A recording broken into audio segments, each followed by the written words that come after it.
যারা মহিলারা স্বর্ণের মালিক আছেন, 7 ভরির বেশি স্বর্ণ আছে, আপনারা আপনাদের স্বামীদেরকে জিজ্ঞাসা করবেন যে স্বর্ণ টর্ণ দিছ, বাবার বাড়ি থেকে দিলে তো উনি মালিক, ওটা তো জিজ্ঞেস করার দরকার নেই। যদি স্বামী দিয়ে থাকে জিজ্ঞেস করবেন তুমি যে দিছ এগুলা কি তোমার না আমার, কথা পরিষ্কার করো। এই প্রশ্ন করলে দেখবেন বেশিরভাগ পুরুষ ধরা পড়ে গেছে।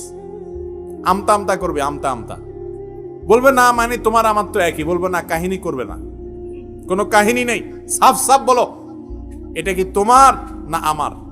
আমাকে যদি দিয়ে থাকো তাহলে আমি মালিক, আমি যা ইচ্ছা তা করবো, আমার মনে চায় বিক্রি করে ফেলবো, মনে চাইলে আমার বোনকে দিয়ে দিব, ভাইরে দিয়ে দিব, ফেলাই দিব, আমার ব্যাপার, অধিকার আমার। আর যদি তোমার হয়ে থাকে, আমাকে ব্যবহার করতে দিছো মনে হয়, তাহলে তো আরেক জিনিস, তাহলে জাকাত তুমি দিবা, কারণ তুমি মালিক। কথা বুঝতে পারছি?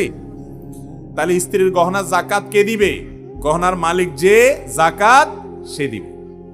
কথা কি বুঝতে পারছি? এই জিনিসটা পরিষ্কার করতে হবে যে স্বামী কি মালিকানা ধরে রাখছে না ছেড়ে দিছে। ছেড়ে দিছে তাহলে স্ত্রী সেটার মালিক হবেন এবং তাকে সেটার জাকাত দিতে হবে। যদি জাকাতের নেশাব পরিপূর্ণ হয়, 7 ভরি বা তার চেয়ে বেশি যদি হয়, তখন সবগুলোর বাজার মূল্য ধরে 2.5% হিসাবে জাকাত দিতে হবে।